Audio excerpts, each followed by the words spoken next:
Paulo, may pasaring. Wife material si Kim. Kumalat ang usap-usapan matapos mapansin ng netizens ang tila paghangang ipinapakita ni Paul Avellino kay Kim Chiu. May mga tagahanga na agad nagtanong, baka naman si Paulo may special na tingin kay Kim. At ang pinaka-ikinakilig ng mga fan ay naniniwala raw umano si Paulo na wife material ang aktres. Kitang-kita raw kung gaano karespeto, maalaga at matured si Kim. Mga katangiang madalas ipinagmamalaki ni Paulo sa mga past interviews. Dagdag pa, madalas niyang purihin ang professionalism at pagiging masayahin ni Kim.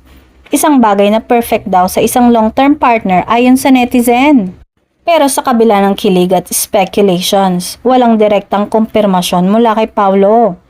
Mukhang alam na nila kung bakit nasabi ng aktor na wife material si Kim. Sa ngayon, happy lang ang fans na nakakakilig na connection nila. Ang tanong na bumubulong sa lahat, kung sakaling si Kim kaya ang magiging the one ni Paulo?